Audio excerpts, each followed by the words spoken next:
Nuestro tema de hoy es cómo desarrollar una mente cristiana o su mente sí importa. No sé si conocen una historia que me gusta mucho sobre dos señoras que estaban charlando muy amablemente en el supermercado, que es algo que las señoras normalmente hacen. Y una le dice a la otra: ¿qué es lo que te pasa? Te veo muy preocupada. Lo estoy, dice la otra, no hago sino pensar en la situación del mundo. Bueno, dice la otra, tómate las cosas más filosóficamente. Deja de pensar.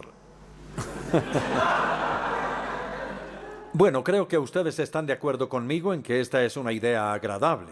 Que la forma de ser menos, o mejor, más filosófico es pensando menos. Estas dos señoras estaban reflejando el estado moderno del antiintelectualismo.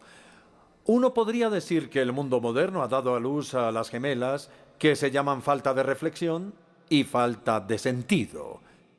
Y contra estas gemelas tenemos las Escrituras, y en especial 1 Corintios capítulo 14, versículo 20, que sorprendentemente comienza con esas mismas palabras: dejen de pensar, pero continúa: dejen de pensar como niños.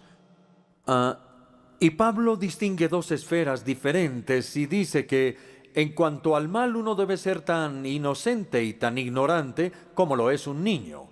Pero en el área del pensamiento hay que crecer y madurar, y de ello no hay duda.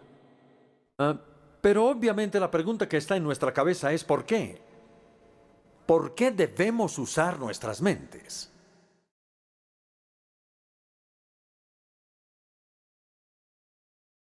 Hay tres razones específicas por las que debemos usar nuestra mente.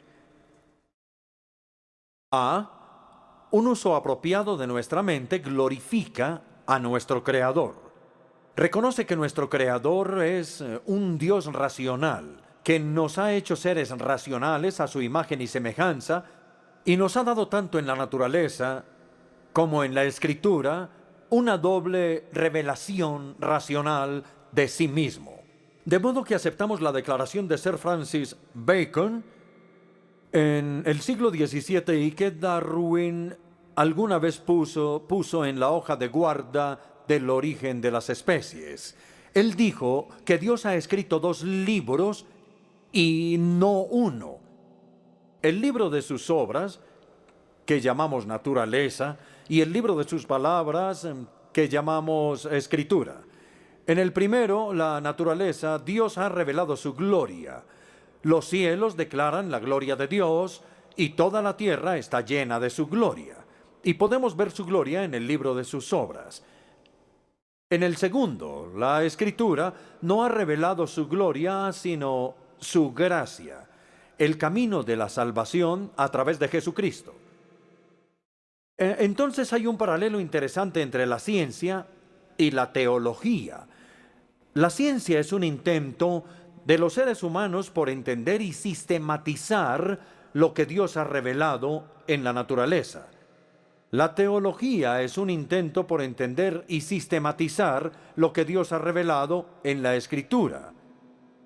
Por tanto, ambas investigaciones son la revelación divina, son exploraciones de la mente de Dios, porque Él ha revelado su mente, tanto en la Escritura como en la naturaleza. Y de ambas, Johann Kepler, el astrónomo del siglo XVII, dijo: tanto en la Escritura como en la naturaleza, o en la teología y en la ciencia, pensamos los pensamientos de Dios después de Él. El estudio de la Biblia y el estudio de la naturaleza siempre van juntos. No sé si han pensado, yo creo que sí, es obvio en realidad que toda la investigación científica se basa en las convicciones de que el universo es un sistema intangible y que hay una correspondencia fundamental entre la mente del investigador y lo que ese mismo investigador y esta correspondencia va investigando es precisamente la racionalidad. El gran Albert Einstein una vez dijo: lo único comprensible del universo es que es comprensible. Lo único que no podemos entender sobre el universo es que podemos entenderlo, y la razón es que Dios puso su racionalidad en el universo y en nosotros. El obispo Leslie Newbigin, poco antes de morir, escribió: un científico, al verse enfrentado con una aparente irracionalidad, no la acepta como definitiva. Sigue luchando para encontrar una manera racional en la que los hechos puedan relacionarse entre sí. Y sin esta apasionada fe en la racionalidad definitiva del mundo, la ciencia cojeará, se estancará y morirá. Entonces no es una casualidad que muchos de los pioneros de la revolución científica fueran cristianos. Eran cristianos porque ellos creían en la racionalidad del universo. Es la primera razón por la que debemos utilizar nuestras mentes. Un uso adecuado de nuestras mentes glorifica a nuestro Creador, que nos ha hecho racionales a su imagen. Ahora B, un uso adecuado de nuestras mentes enriquece nuestro discipulado cristiano. En este momento no estoy hablando de la educación o del arte o la cultura que enriquecen la calidad de nuestra vida, sino que estoy hablando del discipulado cristiano en particular. Ninguna parte de él es posible si no utilizamos nuestra mente, y todas las partes de él se ven enriquecidas y engrandecidas si lo hacemos. Entonces, si ustedes y yo queremos agradar a Jesucristo, nuestro Señor y Salvador, y si queremos progresar en nuestro peregrinaje cristiano, debemos utilizar nuestra mente, y si no lo hacemos, nos condenamos a un estancamiento espiritual e inclusive a una inmadurez perpetua. Permítanme darle algunos ejemplos sobre el lugar tan importante que ocupa la mente en la vida cristiana. Si tengo tiempo, me gustaría mencionar la alabanza, luego la fe y luego la guía. Primero la alabanza. Todo cristiano es un alabador. La alabanza a Dios es nuestra tarea más prominente. Pero no podemos alabar a Dios si no lo conocemos. Los cristianos no son como aquellos ateneos, si lo recuerdan, cuyo altar que Pablo encontró afuera de Atenas tenía una inscripción que decía: al Dios no conocido. No es posible alabar a un Dios no conocido, porque si uno no lo conoce, no sabe qué tipo de alabanza le agrada. Y entonces la alabanza se convierte en una idolatría. La alabanza es una respuesta a la revelación. Es cuando Dios se revela a sí mismo que nosotros respondemos en alabanza al Dios que se ha revelado. Y es por eso que leer y predicar la palabra de Dios, lejos de ser una intrusión ajena a la alabanza pública, es una parte integral e incluso indispensable de ella. Es la palabra de Dios la que evoca la alabanza a Dios. Alabar a Dios, a mí me gusta esta definición que aparece en el Salmo 105, versículo 3, que dice que alabar es glorificarse en el santo nombre de Dios. Es sentirse orgulloso de quién es Él y de lo que ha hecho. Pero no podemos hacerlo, no podemos sentirnos orgullosos del nombre de Dios si no conocemos el nombre de Dios. Hay que disentir de aquel alabador que dijo que cuando iba a la alabanza pública sentía como si se desatornillara la cabeza y la pusiera debajo de la silla, porque decía que en la alabanza no necesitaba nada que estuviera por encima del cuello. En otras palabras, él pensaba que la alabanza era como sentir mariposas en el estómago. No me malinterpreten, claro que hay un lugar para las emociones en la alabanza. Y algunas veces, especialmente en la alabanza pública, sabemos lo que significa ser transportado más allá de nosotros mismos para alabar con los ángeles y los arcángeles y con toda la compañía del cielo. Bien, vamos a pasar ahora a la alabanza de la fe. A mí me sorprende la cantidad de cristianos que creen que la fe y la razón son dos cosas incompatibles. Estos dos elementos nunca están el uno contra el otro a manera de antítesis. Ustedes pueden buscar en la Biblia de comienzo a fin y nunca encontrarán que la fe y la razón estén puestas a manera de antítesis. Entonces, ¿qué es la fe? Dicho sea de paso, sí hay una antítesis entre caminar por fe y caminar por vista. Hay un contraste entre la fe y la vista, pero no entre la fe y la razón. Entonces, ¿qué es la fe? La fe no es sinónimo de credulidad. No es sinónimo de superstición. No es lo que ese crítico contra todo lo sobrenatural en Estados Unidos, llamado H.L. Mencken, llamó una creencia ilógica en la ocurrencia de lo improbable. Bueno, es divertido, es hasta inteligente si quieren, pero no es exacto. Ese no es el significado de la fe. La fe es una confianza racional. El Salmo 9, versículo 10 dice: en ti confían los que conocen tu nombre. Pero ellos confían porque conocen. Es la razón la que está en la base de la fe. De modo que mientras más reflexionamos sobre Dios, sobre su naturaleza, sobre su pacto, sobre sus promesas, más fe tenemos, porque nos damos cuenta de que Él sí es confiable.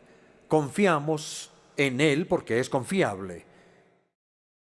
Bien, ya hablamos del lugar que tiene la razón en la fe y en la alabanza. Ahora vamos a la guía en tercer lugar. Todos nosotros queremos recibir la guía de Dios. Queremos descubrir la voluntad de Dios para nuestras vidas. Pero muchísimas personas miran la guía de Dios como una alternativa conveniente para no pensar. Es un dispositivo para evitarnos la molestia de pensar. De modo que ellos ven la mente como una pantalla de televisión y esperan que Dios ponga en esa pantalla las respuestas a sus preguntas y las soluciones a sus problemas. Ahora bien, Dios es libre de hacer eso si Él decide hacerlo, pero la forma normal como Dios guía es a través de los procesos mentales que Él ha creado y no a pesar de ellos.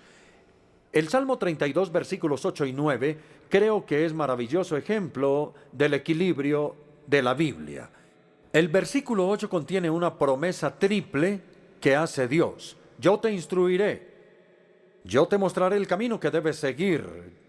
Yo te daré consejos y velaré por ti. 3 veces Dios dice que nos va a guiar. Pero luego en el versículo 9 aparece una prohibición a la promesa. No seas como el mulo o el caballo, que no tienen discernimiento y cuyo brío hay que domar con brida y freno para acercarlos a ti. En otras palabras, poniendo los versículos 8 y 9 juntos, diría algo así: yo prometo, dice Dios, que te guiaré, prometo que lo haré, pero no esperes que te guíe como guías a los caballos y a los mulos. ¿Por qué no? Pues porque no eres un caballo ni un mulo, entonces no te portes así. Es verdad que ellos tienen un cerebro rudimentario, pero no tienen discernimiento, no tienen inteligencia ni sabiduría. Tú, dice Dios, no obstante, fuiste creado a la imagen de Dios. Tú fuiste creado como un ser racional. Entonces utiliza la mente que Dios te ha dado y luego Él te guiará a través de tus procesos mentales, no como criaturas irracionales que no piensan, sino como criaturas que sí piensan. Permítanme resumir esta primera parte. En la alabanza, en la fe y en la guía, de hecho en todo aspecto del discípulo cristiano, tenemos que utilizar la mente que Dios nos ha dado. Y nuestro progreso se verá gravemente obstaculizado si no lo hacemos, pero se verá increíblemente facilitado si lo hacemos. La importancia de la mente. Hasta ahora hemos visto que un uso apropiado de la mente glorifica a Dios y nos enriquece. Ahora, en tercer lugar, fortalece nuestro testimonio evangelístico.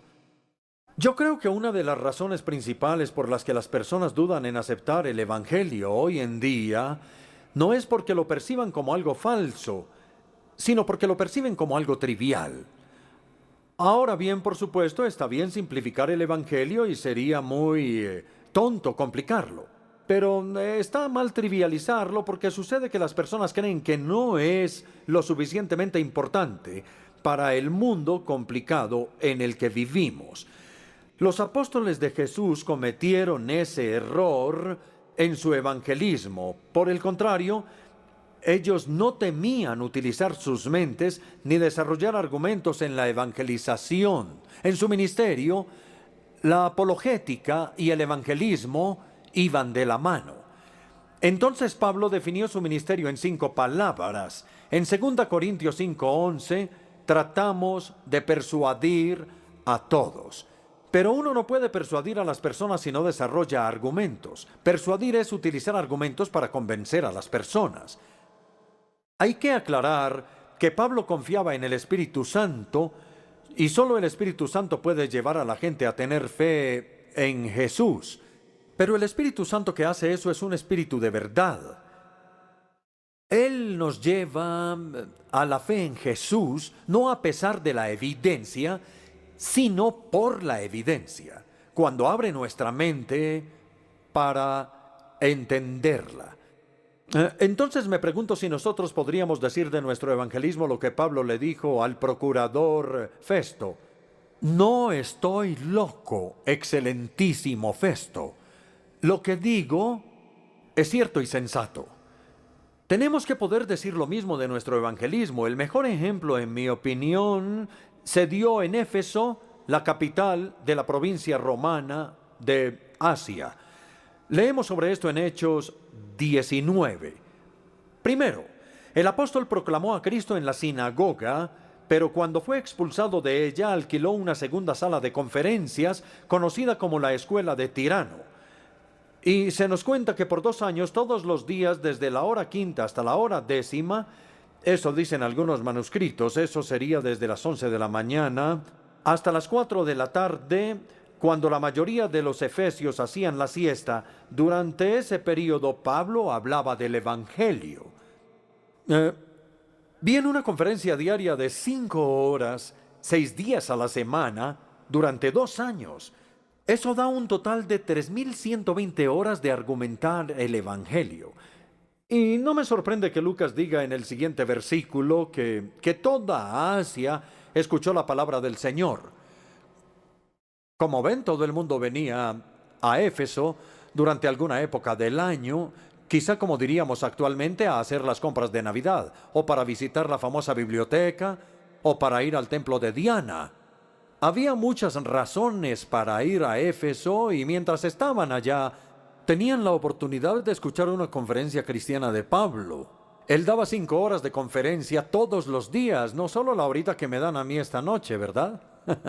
No, 5 horas todos los días. No me sorprende que muchos se hayan convertido y que hayan regresado a sus ciudades como cristianos nacidos de nuevo. Esta podría ser una estratagema para el evangelismo centrado en las ciudades que deberíamos recuperar hoy. Bien, arrepintámonos del culto a la falta de reflexión. Arrepintámonos de cualquier antiintelectualismo o de cualquier pereza intelectual de la que podamos ser culpables. Es una actitud negativa y distractora. Esta actitud, insulta a Dios, B, nos empobrece y C, debilita nuestro testimonio en el mundo. Mientras que utilizar nuestra mente de una manera adecuada glorifica a Dios, nos enriquece y fortalece nuestro testimonio en el mundo.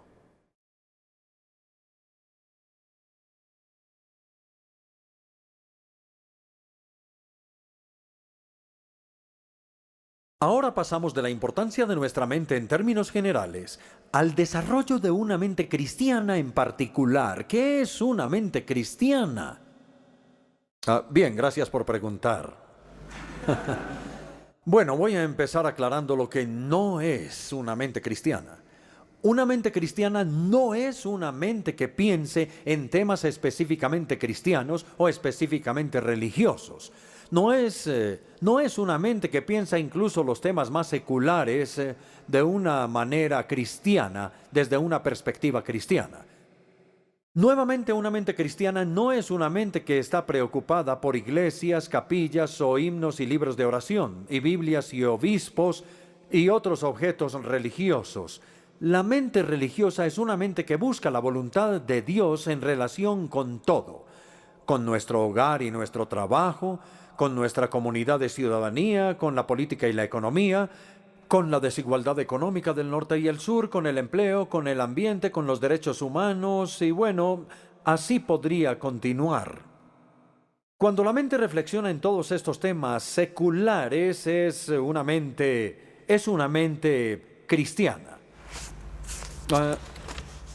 Y fue Barry Blamires, un teólogo anglicano, quien hace algunos años, si no inventó la frase la mente cristiana, sí logró popularizarla en un libro del mismo título, La mente cristiana, publicado en 1963 y el que recomiendo.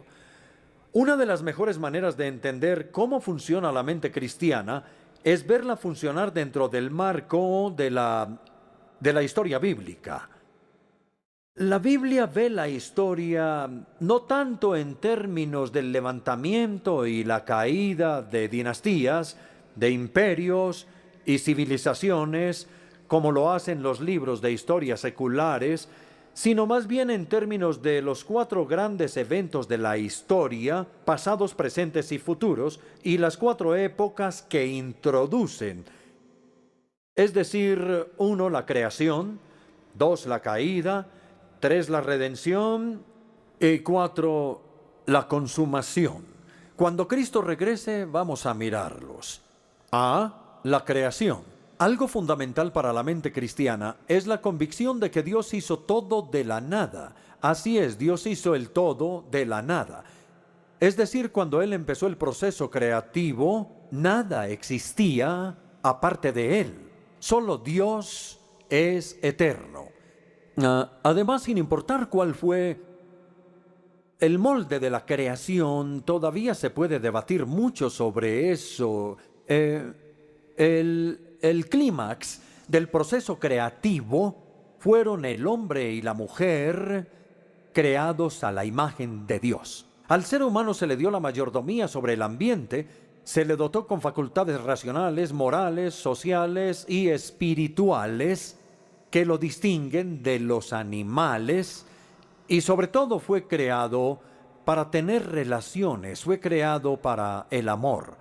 Encontramos nuestra plenitud en Dios, en los unos con los otros y en nuestro trabajo, y Dios dijo que todo lo que Él había creado era bueno.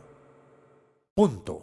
A, la caída. B, discúlpenme, la creación. A, B, la caída. Adán y Eva, que fueron creados para tener una comunión de amor con Dios, escucharon las mentiras de Satanás en vez de escuchar la verdad de Dios y se rebelaron contra su autoridad. Y en consecuencia todas las relaciones se torcieron. La relación entre ellos dos, se culparon el uno al otro.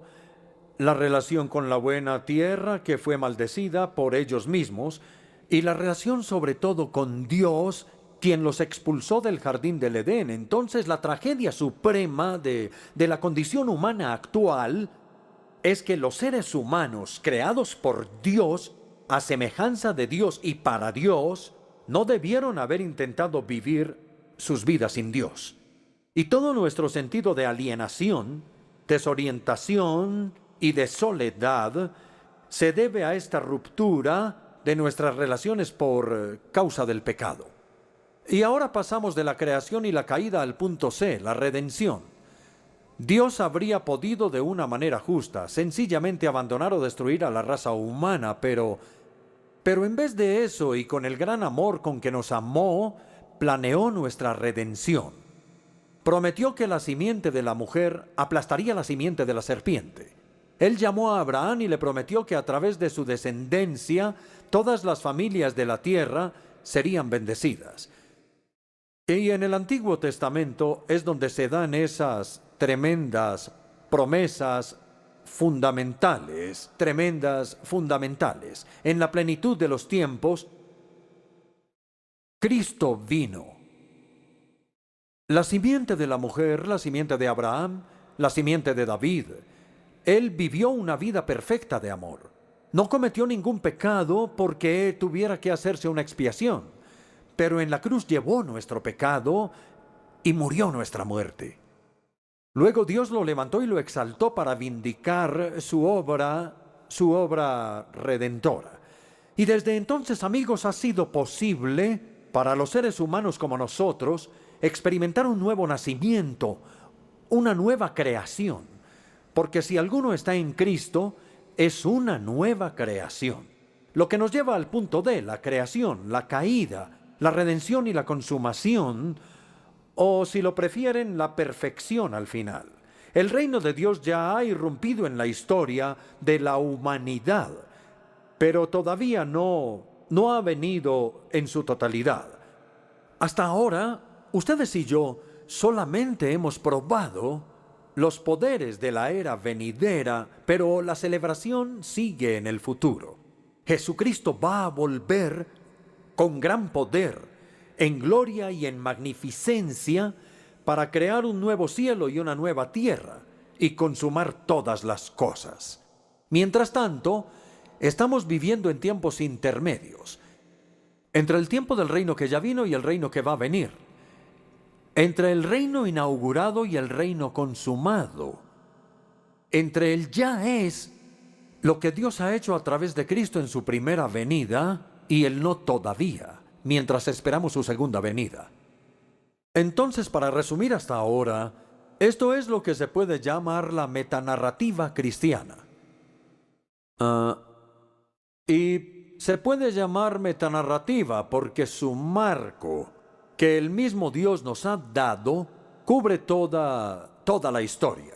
Consiste en 4 eventos o 4 épocas. La primera es la creación, que es lo bueno. La segunda es la caída, que es lo malo. La tercera es la redención, que es lo nuevo. Y la cuarta es la consumación, que es lo perfecto. Y estas 4 épocas forman un colador a través del cual es posible filtrar todo nuestro pensamiento, ya sea que pensemos en el ambiente, en el sexo, en el matrimonio, en el empleo, bien, cualquiera de esas cosas debemos aprender a filtrarla a través de este colador de 4 partes, y eso nos va a dar un equilibrio bíblico. Llegamos ahora a una sección que se llama Fundamentos del Pensamiento Cristiano. Quiero sugerir que hay 2 fundamentos importantes sobre los cuales se puede basar todo nuestro pensamiento cristiano, y uno es Dios y el otro es el hombre, o si lo prefieren, la realidad de Dios por un lado y la paradoja de nuestra humanidad por el otro. Y vamos a pasar un tiempo investigando estos 2. A, la realidad de Dios.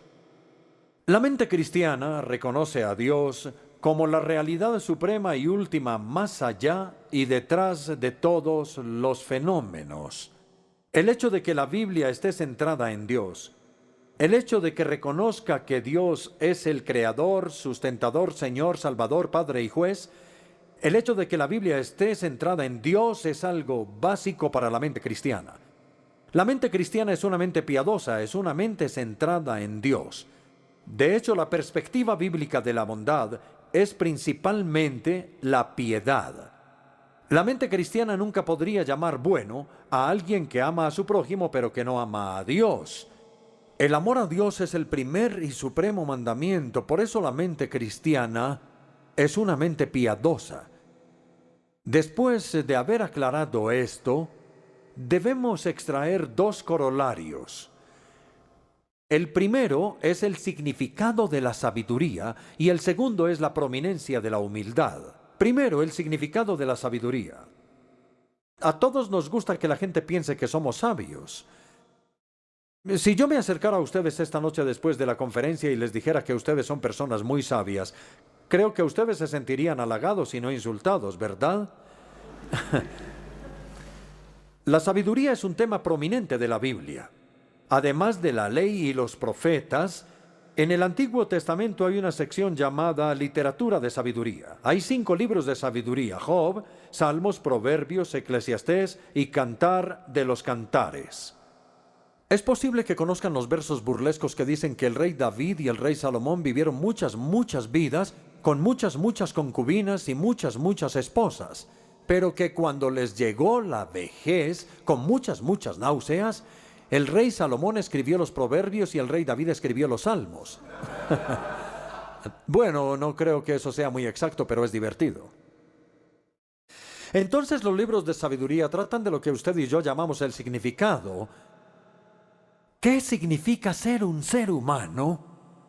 Y cómo el sufrimiento y el mal y la injusticia y el amor encajan dentro del significado de la humanidad. Tomemos Eclesiastés como un buen ejemplo. Su enseñanza más conocida es el refrán pesimista, vanidad de vanidades. Todo es vanidad. O como lo traduce de manera excelente la Nueva Versión Internacional, lo más absurdo, de todo lo absurdo. Lo que Eclesiastés hace es demostrar la futilidad de nuestra vida, si ésta queda atrapada exclusivamente dentro del tiempo y del espacio, e ignora la realidad de Dios. Si la realidad se restringe al tiempo, el corto período de la vida, con toda su injusticia y dolor, que empieza con el nacimiento y termina con los animales, con la muerte. Eso es todo lo que hay, entonces, lo más absurdo, de todo lo absurdo. Y nuevamente, si la realidad se restringe al espacio, a la experiencia de la humanidad debajo del sol, que es la frase que se utiliza en Eclesiastés, sin una referencia de lo que hay más allá del sol, entonces todo es fútil y es cazar el viento. Solamente Dios puede darle un significado a la vida porque solamente Él puede proveer las dimensiones que faltan. Dios le agrega eternidad al tiempo y Dios le agrega trascendencia al espacio. Y por eso es que el temor al Señor es el comienzo de la sabiduría. Job 28:28. La sabiduría empieza reconociendo la realidad de Dios. De ahí la gran tragedia del vacío espiritual en las vidas de tantas personas de hoy y la hostilidad de la mente cristiana al secularismo que niega la realidad de Dios. No sé si ustedes han oído hablar de Theodore Roszak. Él vino de Europa Central, se instaló en Estados Unidos, creo que probablemente ya murió, pero él se volvió muy conocido en la década de los 70, con un libro que se llama Donde termina la desolación, cuyo subtítulo es La política y la trascendencia en una sociedad postindustrial. Esta es una exposición del materialismo y del vacío del materialismo. Theodore Roszak lamenta lo que él llama la colonización del mundo. Es una frase estupenda. Sufrimos lo que dice él de una claustrofobia psíquica dentro de la perspectiva científica del mundo en la que el espíritu humano no puede respirar. Él ataca a la ciencia, aunque yo creo que él se refiere a la pseudociencia. Lo digo por su ataque reduccionista a la vida humana. La ciencia, dice, tiene un espíritu que ridiculiza. Es arrogante al afirmar que puede explicarlo todo. Deshace el misterio, entonces, cuando los instrumentos científicos examinan algo, se deshacen todos los misterios. Pero Roszak continúa, lo que la ciencia puede medir es solo una pequeña parte de lo que los humanos pueden conocer. Y este mundo materialista de una ciencia objetiva no es bastante espaciosa para nosotros. Y luego dijo una frase sorprendente para ser un no cristiano: sin trascendencia, la persona se marchita. Eso en cuanto al significado de la sabiduría. Y el primer corolario. Ahora el segundo corolario de la realidad de Dios, que es la preeminencia de la humildad. Como la mente cristiana es una mente piadosa, exalta la virtud de la humildad. La mente cristiana es una mente humilde, porque debido al hecho de que la Biblia está centrada en Dios, nada es más obsceno que el orgullo, y nada es más atractivo o hermoso que la humildad. Tomemos un ejemplo del Antiguo Testamento, que sería Nabucodonosor, el emperador de Babilonia. Se ufanaba como un pavo real por la terraza de su palacio. En una ocasión, mientras él tenía un soliloquio, se decía entonces: miren la gran Babilonia, que he construido con mi gran poder y para mi propia honra. Si ven, él se adjudicaba el reino, el poder y la gloria para sí mismo. Es una exacta antítesis de la doxología que Jesús nos dio. No es de sorprender entonces que cuando la palabra todavía estaba en sus labios, el juicio de Dios cayera sobre él. Se le quitó su reino y fue expulsado de su palacio. Vivió con los animales y comió como ellos. Su cuerpo estaba mojado con el rocío, su cabello creció como alas de águila, y sus uñas se volvieron como las garras de un ave. En otras palabras, se volvió completamente loco. Y solo cuando reconoció que el Dios Altísimo es el que gobierna en los reinos de los hombres, solo cuando levantó sus ojos en alabanza humilde a Dios, solo entonces se le restauraron simultáneamente su cordura y su reino, porque el orgullo y la locura van de la mano, así como la humildad y la razón. Pasemos ahora al Nuevo Testamento, específicamente al ejemplo y la enseñanza de Jesús. Aunque Jesús, o el Hijo de Dios, el Hijo eterno, compartía la misma esencia de Dios, no consideró el ser igual a Dios como algo que él podía disfrutar de manera egoísta, no. Él se vació de su gloria, tomó la forma de siervo, se humilló para ser un siervo y fue obediente hasta la muerte, incluso muerte de cruz. Por lo tanto, Dios lo ha exaltado porque se humilló a sí mismo. Y luego varias veces en el ministerio público de Jesús tomó a un niño y les dijo a los discípulos: si ustedes quieren ser grandes, deben humillarse exactamente como un niño. Amigos, yo creo que en algún punto la mente cristiana entre en una confrontación de manera más valiente con la mente secular que durante su insistencia en la humildad. La sabiduría del mundo desprecia la humildad. Incluso las religiones étnicas no la elogian de manera especial. La cultura occidental ha aceptado más de lo que se da cuenta la poderosa filosofía de aquel filósofo alemán Nietzsche, Federico Nietzsche. Nietzsche soñó con que un día surgiera lo que él llamó una raza gobernante, una raza dominante. El ideal de Nietzsche, el Übermensch, el superhombre, mientras que el ideal de Jesús era un niño. Y no hay posibilidad de que estos dos modelos puedan unirse, no. Tenemos que elegir. Entonces, devolviéndome un poco la realidad de Dios, como creador, sustentador, Señor, Salvador, Padre y juez, le da a la mente cristiana su primera característica esencial. La mente cristiana se rehúsa a honrar cualquier cosa que deshonre a Dios. Aprende a evaluar todo dependiendo de si le da gloria a Dios o si le quita la gloria a Dios. La sabiduría es el temor a Dios y la humildad es la preeminente virtud. Así que es ese el primer fundamento de la mente cristiana, la realidad de Dios. Ahora vamos al segundo fundamento del pensamiento cristiano, que es la paradoja de nuestra humildad. En respuesta a su propia pregunta sobre qué es el hombre, es decir, qué significa ser un ser humano, la Biblia afirma tanto la creación como la caída, tanto la gloria como la vergüenza de nuestra condición humana. Tanto nuestra dignidad única como criaturas hechas a la imagen de Dios, como nuestra perversión única como pecadores bajo el juicio de Dios.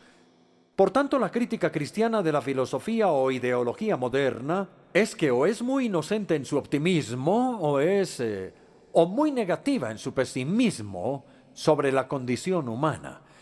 Solamente la Biblia mantiene el equilibrio entre esos dos extremos. Veamos a los humanistas. Los humanistas tienden a ser muy optimistas. Es verdad, dicen que el hombre no es nada más que el producto de las fuerzas evolutivas ciegas, pero en verdad tienen una confianza sin límites en el potencial de la evolución futura de la raza humana. Un día, dicen los humanistas, podremos controlar nuestro propio destino. Pero no, los cristianos piensan que eso es muy optimista. El humanismo no toma en cuenta ese giro del egoísmo que los teólogos llaman el pecado original y que frustra los planes de los reformadores sociales. Los humanistas son muy optimistas. Los existencialistas se van al otro extremo y son muy pesimistas. Ellos llegan incluso a la desesperanza. Como no hay Dios, dicen, entonces no hay valores y nada tiene significado. Todo es absurdo. Mark Twain, el gran ingenioso estadounidense, una vez dijo, si el hombre pudiera cruzarse con el gato, mejoraría el hombre y se deterioraría el gato. Eso ya es demasiado pesimista sobre la condición humana, ¿verdad? No toma en cuenta el amor, la alegría, el heroísmo y el autosacrificio que han adornado a la historia de la humanidad desde el comienzo. Entonces, contra el humanismo y el existencialismo están los cristianos bíblicos que evitan ambos extremos, el optimismo humanista y el pesimismo existencialista. Lo que necesitamos, dicen, no es ni el fácil optimismo del humanismo, ni el oscuro pesimismo de los cínicos, sino el realismo radical de la Biblia. Porque de acuerdo con la Biblia, los seres humanos somos creados a la imagen de Dios. La imagen ha sido distorsionada, pero no ha sido destruida, y han caído con ese giro de egoísmo del cual ya hemos hablado. Los seres humanos en realidad somos una extraña y trágica paradoja que yo creo que reconocemos en nosotros mismos, así como en otras personas. Somos capaces de la nobleza más sublime y de la crueldad más baja. Puede que en un momento nos comportemos como Dios, a cuya imagen fuimos creados, pero al siguiente momento somos como bestias a las que se suponía debíamos ser muy distintos. Podemos pensar, elegir, crear, amar, alabar, pero también podemos codiciar, pelear, odiar, matar y tomar venganza. Los seres humanos somos los inventores de los hospitales para cuidar a los enfermos, de las universidades para adquirir sabiduría y de las iglesias para alabar a Dios. Nosotros inventamos eso. Pero también inventamos las cámaras de tortura, los campos de concentración y los arsenales nucleares. Extraña y desconcertante paradoja. Entonces, mientras nuestra mente cristiana reflexiona sobre estas cosas, reconocemos que somos nobles y viles, sabios y necios, morales e inmorales, a la imagen de Dios y bestiales. La mejor y más elocuente expresión que conozco sobre el tema dice así: soy polvo y cenizas, perverso y voluntarioso, un conjunto de respuestas predeterminadas del comportamiento, inundado de temores, asediado de necesidades, y la esencia del polvo, y al polvo he de regresar. Pero hay algo más en mí. Puedo ser polvo, pero un polvo atribulado, un polvo que sueña, un polvo que tiene premoniciones extrañas de una gloria venidera, una herencia que algún día será mía. Y por eso mi vida se extiende en una dialéctica dolorosa entre las cenizas y la transfiguración. Soy un acertijo para mí mismo, un enigma exasperante, esta dualidad extraña del polvo y la gloria. Yo creo que reconocemos eso en nosotros, ¿no? Espero que sí. Ahora estamos llegando casi al final y quiero darles dos ejemplos de esta paradoja. El primero es nuestra autoimagen personal. Todos sabemos la importancia para la salud mental de entender quiénes somos, de tener una autoimagen exacta. Algunos tienen una imagen exagerada de sí mismos y se vuelven engreídos. Otros tienen una imagen demasiado baja y tienen sentimientos nocivos de inferioridad. Lo cristiano es evitar ambos extremos y recordar la paradoja de nuestra humildad.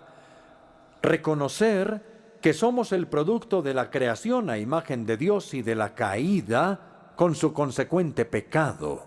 Debemos afirmar una verdadera imagen de lo que somos en lo que es la creación y negar la falsa imagen de lo que somos por la caída, voluntariosos, egocéntricos, agresivos y el resto. Así que si queremos desarrollar una autoimagen equilibrada, debemos recordar la creación y la caída, la dignidad y la perversión, la gloria y la vergüenza. ¿Sí ven lo equilibrada que es la Biblia en este asunto? El segundo ejemplo es de la política, específicamente el proceso democrático. La democracia es la forma más segura de gobierno que se ha inventado, y los cristianos dirán que la razón de esto es que refleja la paradoja de la humildad.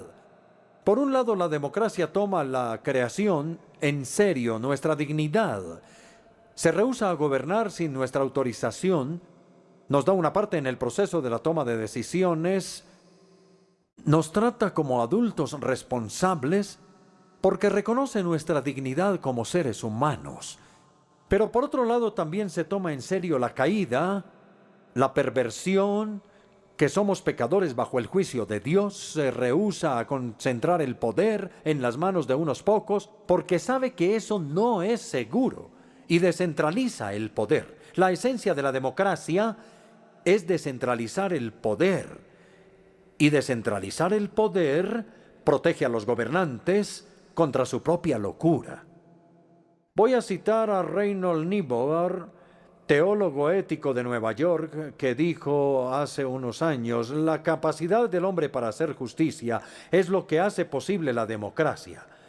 La inclinación del hombre hacia la injusticia es lo que hace necesaria la democracia. Vamos a decir un par de cosas a manera de conclusión.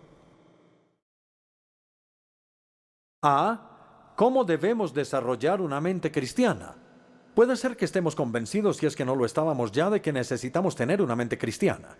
¿Cómo desarrollar una mente cristiana? Bueno, debo decir que no hay una manera sencilla o fácil de hacerlo, no la hay. Siempre está el esfuerzo del estudio y en especial la disciplina de escuchar doblemente. Escuchar doblemente quiere decir escuchar por un lado la palabra de Dios, no de manera superficial sino profunda, buscando absorber la enseñanza. Y la segunda parte de este escuchar doblemente es escuchar las voces del mundo moderno. Es decir, sus lamentos de alienación, sus gritos de ira, el tamaño y el crecimiento de su dolor. Ahora bien, por supuesto, no escuchamos la palabra de Dios y al mundo con el mismo grado de respeto. Escuchamos la palabra de Dios porque es la palabra de Dios y deseamos aprender y creer y obedecer. No escuchamos las voces del mundo moderno con el mismo grado de respeto. Queremos escucharlas para entender al mundo moderno, no necesariamente para obedecer o creerles. Porque solo cuando hemos escuchado ambas voces, las voces de la palabra de Dios y las voces del mundo moderno, seremos capaces de aplicar la palabra al mundo con fidelidad y sensatez. Ahora una advertencia. El Instituto de Londres de Cristianismo Contemporáneo, como suelo decirles a los estudiantes, no está en el negocio de criar renacuajos. Ustedes saben lo que son los renacuajos, son la larva acuática de las ranas y los sapos. Y estos renacuajos son criaturas con una cabeza inmensa, pero casi nada más. Una cola extraña, quizá, pero sin cuerpo. Bueno, yo conozco a muchos cristianos renacuajos, es decir, cristianos cuya cabeza está abultada con una buena teología bíblica, pero eso es todo lo que tienen. No, nosotros queremos desarrollar no solo una mente cristiana, sino un corazón cristiano, un espíritu cristiano, una conciencia cristiana y de hecho una persona cristiana que esté integrada bajo el señorío de Jesús. Y esto es especialmente cierto en el área de la responsabilidad social. No solo debemos pensar claramente, sino también sentir profundamente como lo hace Jesús. ¿Recuerdan cuando Él estaba parado ahí, frente a la tumba de Lázaro? La Biblia dice que Él lloró y también dice que resolló. Eso es lo que significa la palabra griega con indignación. Entonces, Él expresó su indignación frente a la muerte, que no era parte del propósito original de Dios para el mundo, y expresa su compasión por las víctimas, especialmente por Marta y María. Entonces, que Dios nos libre del frío análisis de la justicia social, si no va acompañado de una determinación clara por cambiarla. Voy a terminar con una pequeña historia de Chaim Potok. La verdad, no sé si la conocen, es un distinguido escritor judío contemporáneo nuestro. Él escribió una novela llamada El elegido. Esta novela fue también llevada al cine. El elegido es la historia de la amistad entre dos jóvenes. Uno de ellos, Danny, es el hijo de un rabino judío. Y Saunders, el rabino, nos sorprende porque él nunca le habla a su hijo Danny, sino solo cuando le enseña el Talmud. Aparte de eso, entre él y su hijo no hay sino un extraño silencio. Y no es sino hasta el final de la película y del libro cuando el misterio se explica. El rabino Saunders dice que Dios lo bendijo con un hijo brillante, un joven con una joya como mente. Y cuando Danny solo tenía 4 años, su padre lo había visto leer un libro y sintió temor porque él se lo devoró. El libro. Es decir, uno pensaría que él estaba orgulloso de que su hijo devorara un libro a la edad de 4 años. Pero el problema era que se trataba de un libro sobre los sufrimientos de los judíos y Danny no mostraba sentimientos por los sufrimientos, sino que disfrutaba el libro. No había alma en su hijo de 4 años, era solo su mente. Eran una mente y un cuerpo, pero sin alma. Entonces el rabino Saunders le dijo a Dios: ¿qué me has hecho? ¿Necesito acaso una mente como esta para mi hijo? ¿Necesito un corazón para mi hijo? ¿Necesito un alma para mi hijo? Compasión, rectitud, misericordia, fortaleza para sufrir, para el dolor. Eso es lo que quiero para mi hijo, no una mente sin alma. Entonces, el rabino Saunders siguió una antigua tradición jasídica y crió a su hijo en silencio. Pero luego dijo: en el silencio que había entre nosotros, Danny empezó a escuchar al mundo llorar. Y en la última escena de reconciliación entre el padre y el hijo, el rabino Saunders dice que Danny tuvo que aprender, a través de la sabiduría y del dolor del silencio, que una mente sin un corazón no es nada. Que Dios nos dé a ambos mente cristiana para pensar y corazón cristiano para sentir.